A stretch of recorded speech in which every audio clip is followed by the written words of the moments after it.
Back in the shtetl, these two tailors come out from shul, and one sees the other and says, Berel, did you hear the Rav's drasha? He says, yes, Shmerel, I did. He says, did you hear? He was talking about Mashiach's going to come. There's going to be Tchias HaMesim, that there's going to be the resurrection of the dead. You know what that means for two tailors like us? He says, no. What does it mean, Shmerel? He says, well, think about it. All the people who are buried, they were buried in their tachrichim, in their burial shrouds. So they're going to need clothing. Business is going to be booming.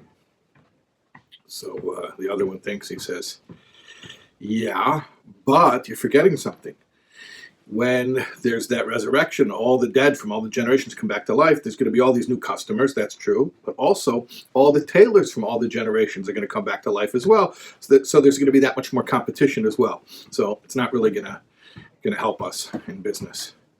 So he thinks for a second, he says, yes, Beryl, that's true, but you're forgetting one thing. We've got the latest styles.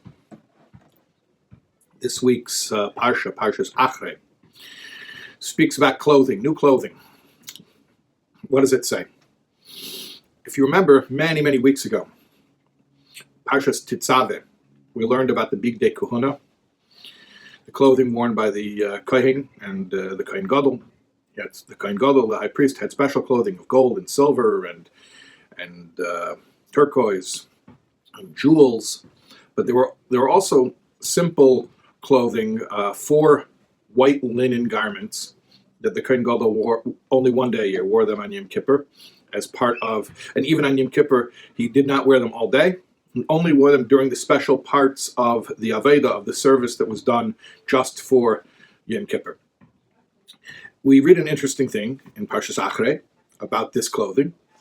We read that Uva Aaron el Elmeid, and Aaron comes into the tent of meeting, Ufashet as big day abad, asher lovesh bevei al hakodesh. Then he takes off the clothing, the white linen garments that are special for Yom Kippur, that he wore when he enters the holy area.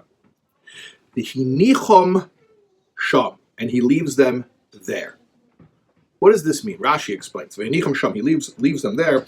Malamed, this comes to teach shetu'unin gniza, that these items of clothing require gniza. That means they need to be buried. Like we do with a holy article or a holy book that's fallen into disrepair, we put it in gniza, we bury it. So this clothing that he wore has to be buried. V'lo yishtamish, I'm continuing with the Rashi, v'lo yishtamish ba'esan arba begodim, he should never again wear these same 4 garments le'yom kippurim acher, for another Yom Kippur. It's a very interesting thing. His Kohen Gadol wore these clothes for total, a few hours maybe? He wore them one day, and on that day he didn't even wear them all day. He barely wore them. And now we're told, bury them, put them away, and even if this same Kohen Gadol serves next year, and is Kohen Gadol again next year for another Yom Kippur, he cannot wear the same clothing again. He has to get brand new clothes. So we have to understand that. It seems a little bit strange.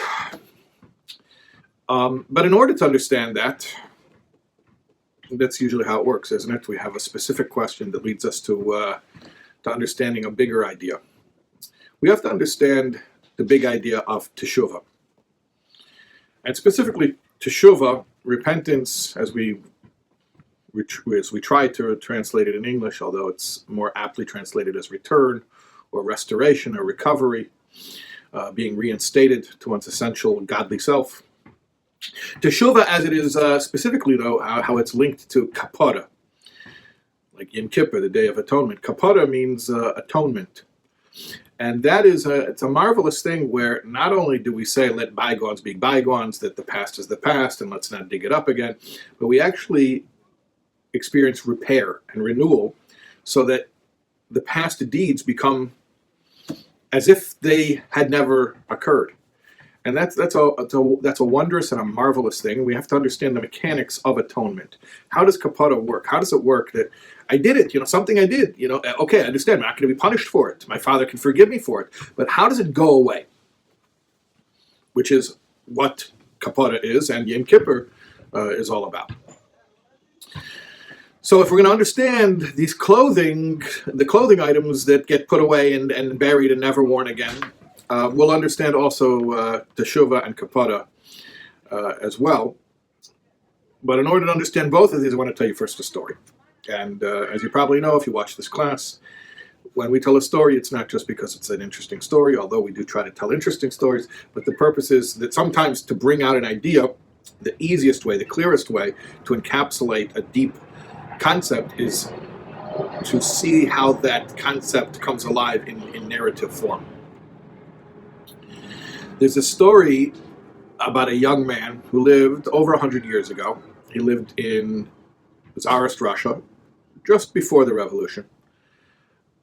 And he was a budding Talmid Chacham, a young scholar, a genius really, an exceptional genius.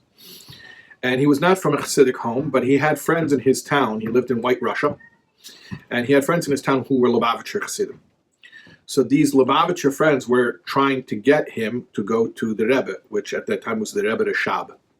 The Rebbe Rashab actually just had his 100th yahrzeit a few weeks ago on Beis Nisan, the second day of the month of Nisan. So these friends were trying to get this young man, this young genius, to come to Lubavitch. He never really was interested. And then finally one day, somehow they convinced him, and he came along for a Shabbos.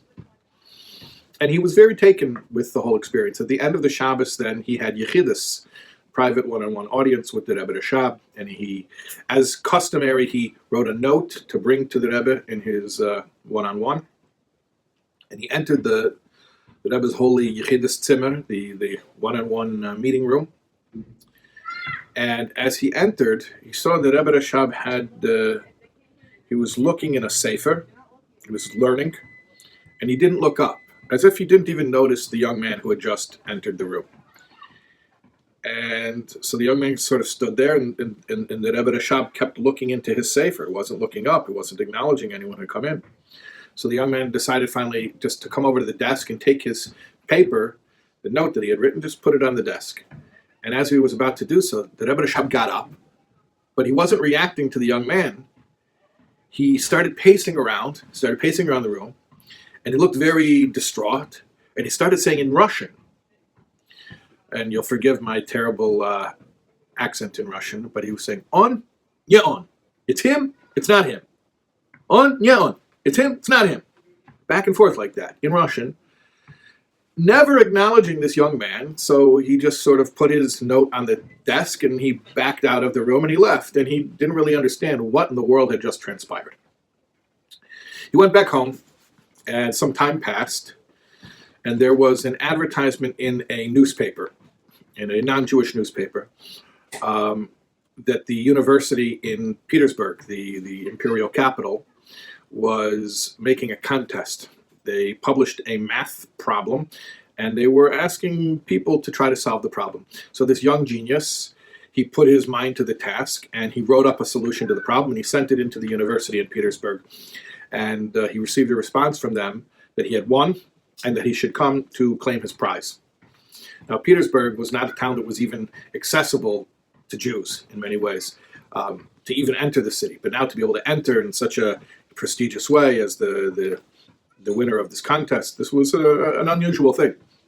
So he came to Petersburg, came to the university, and he was a religious Jew, and he looked like a religious Jew, and the professors there were sort of taken aback by his appearance, but as they spoke with him, they saw he's the same genius who wrote the answer to the math problem. They took a liking to him, and they sort of brought him into their world, and over time, he became a star pupil. He enrolled in the university, and at first he tried to maintain his Judaism, but after a while the challenge became too much for him, and he let go of Jewish observance, and eventually he no longer identified Jewishly at all. He became completely assimilated and really didn't think about Judaism. Then came a point where they wanted to offer him a professorship, to be more than just a student, to become a master. And he was very flattered by the offer and eager to accept it. There was one condition. He had to formally be baptized as a follower of the Eastern Orthodox Church. That was part of the rules. So he didn't really do it because of any religious conviction, which he was completely secular at that time, as were the other professors. But he did it because he felt it was expedient. This is what he had to do in order to progress in his career. And since Judaism no longer meant anything to him, he didn't really feel a conflict about it. So he went along with it, and he formally converted. He lived this way for a while.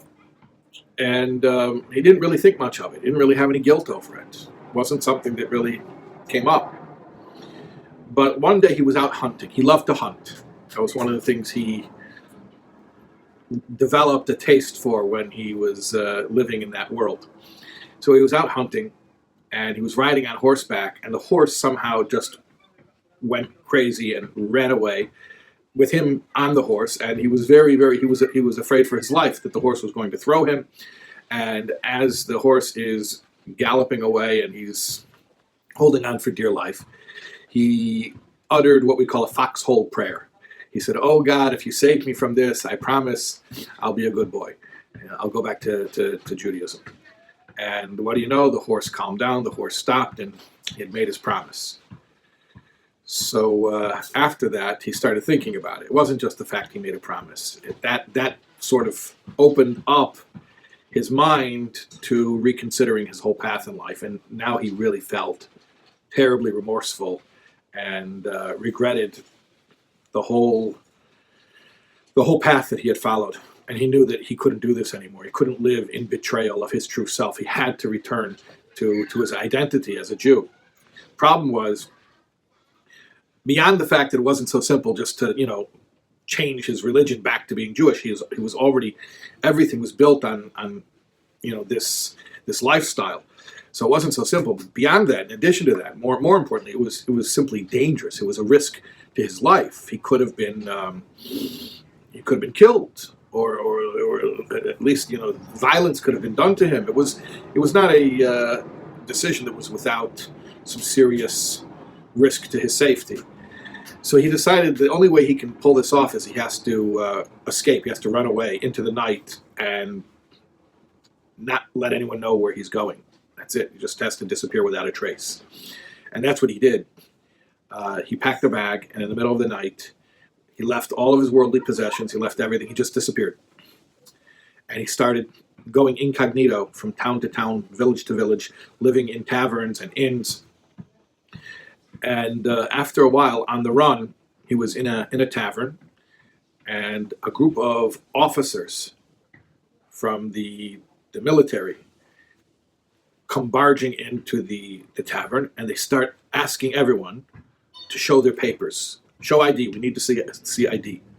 So they came to this the young man who was on the run, and they asked for his papers. Obviously, he did not have papers. For obvious reasons, he was not carrying his ID. He did not want to be identified as who he was. So they said, "In that case, you're coming with us." And they arrested him, and they brought him down to the police station. Now, at the police station, he realized that the whole raid, the fact they were going around asking everyone for papers, was because they were looking for him. It was worst case scenario. They were there looking for him. They had been sent to go find him to catch him.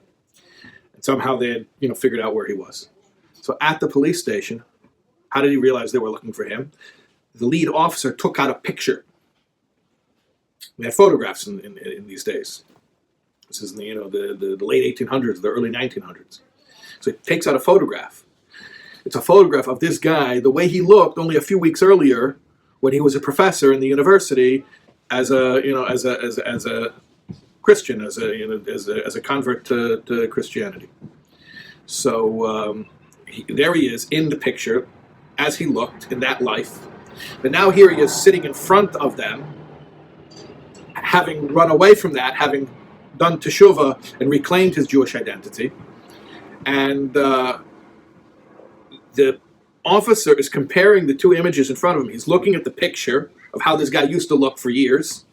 And now the image in front of him, the person sitting in front of him, how he looks right now at present. And he's looking at the two images side by side, and he's trying to figure it out. And he says, "On? Yeah, on. It's him? It's not him. On? Yeah, on. It's him? It's not him. And finally, yeah, on. It's not him." And they tell him, "Get out of here. Go. You're released." He walks out of the station. All of a sudden it hits him. The words, those inexplicable words, those mysterious words from years earlier when he was in the holy Yechidus Zimmer, the room of the Rebbe Rashab. The Rebbe Rashab was seemingly in a trance-like state, seemingly did not recognize him, seemingly did not even acknowledge his presence. What was the Rebbe Rashab doing? He was pacing around and saying, it's him, it's not him. Whatever it was that was happening, transpiring, who understands the ways of a Rebbe, of a holy man of God, but there was something transpiring on the spiritual plane that finally came to pass years later to save this young man from a harrowing fate. And that's the story. Now, as I said, we tell stories because not because they're fun or interesting or dramatic, but because sometimes a story is a great way of understanding an idea. What's the idea in this story? Again, I mentioned, that whatever the Rebbe did, that spiritual stuff that I don't understand, and it's beyond my pay grade. So I'm not going to pretend to understand the spiritual mechanics involved. But just on a simple level that we can relate to what happened, it's a story about somebody who abandoned his identity, took on a new identity, and then regretted that and wanted to reclaim his identity. And the whole punchline of the story is a question. Is it him or is it not him? Is it him or is it not him? This picture of what he looked like when he was an apostate, Rahman al-Islam, may the merciful protect us, when he had gone away from his Jewish identity. This picture of him, is it him or is it not him? Is it the same guy or it's not the same guy? Is this the person in front of me or it's not the person in front of me? And the conclusion, it's not him. It's not the same guy. That is teshuvah. That is teshuvah, simple and plain. The Rambam says in Hilchas Teshuvah that when somebody truly does teshuvah, it's not just that he ceases doing behaviors that he used to do. It's not that. He becomes a new person. As if he were to say, in the words of the Rambam, Ani acher, I am a different person. Ve'eni oisaya ish, and I am no longer that person, sha'asa oisan hamaisim, who did those actions. What do you mean you're no longer that person? You're the person. No, I'm not that person. That old version of myself is not me anymore. So it's not just I did it, but I don't do it anymore. No, someone else did it. Who did it? The old me, but that's not me anymore. Ani acher, I become someone else. Rabbi Dr. Twersky, Rabbi Dr. Abraham J. Twersky, a teacher of mine, told the story. He's told the story many times. I've heard him tell it a couple of times.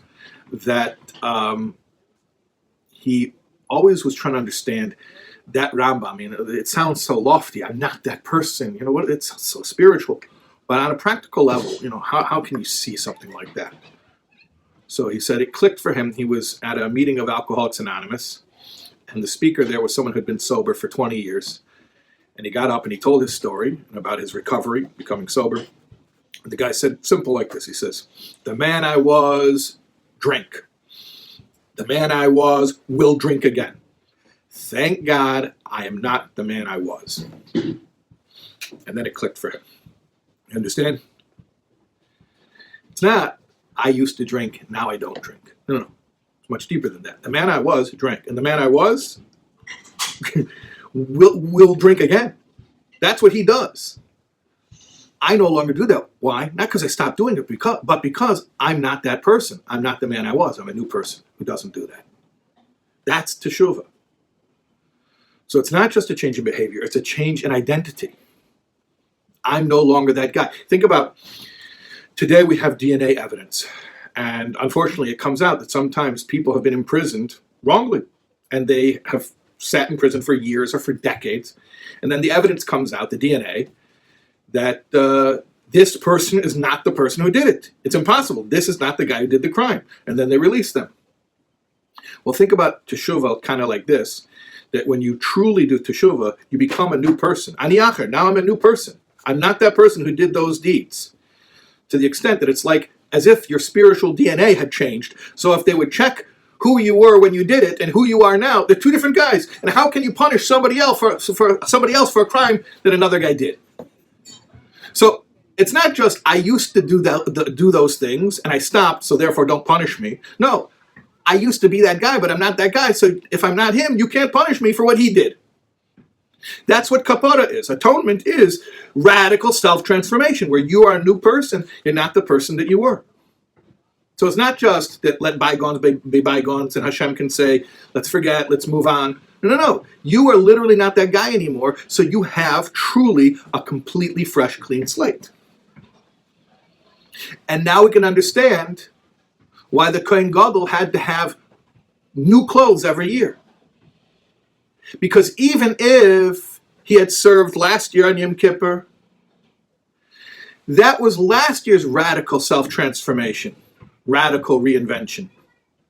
But in order for there to be kapara and forgiveness and atonement this year, he's got to do it again. He's got to become a completely new person than he was ever before. You know the difference between bespoke clothing and off the rack? Off the rack never really fits. Even when they do alterations, it never really fits. So think about it like this. Spiritually, the Kohen Gadol becomes a brand new person every year, every Yom Kippur. And that's what brings atonement for the Jewish people, that renewal. That we're literally, as a nation, a brand new people because he, as a representative or a delegate of all of us, becomes a new person. So whatever clothing he wore last year, that was made for who he was last year. So maybe he didn't grow, maybe physically, he's the same body, but spiritually, that's what it's all about. He's a different guy than he was last year. So for him to wear his own clothes from last year's Yom Kippur would be like taking a suit off the rack. It would be like wearing something that was made for somebody else. And the only way to make it be bespoke, to really be custom made, is that it has to be made again this year for who he is spiritually now as a brand new person. And this is a lesson to all of us, that there's no such thing as saying, I can't change, I'm stuck in my ways, I've been doing this for too long. Hashem gives us a path to teshuvah, radical reinvention of self. And it's not even something that happens one time. It can happen many times in a lifetime. Just like that Kohen Gadol, if he served many years, he would have to get brand new Yom Kippur clothes each year.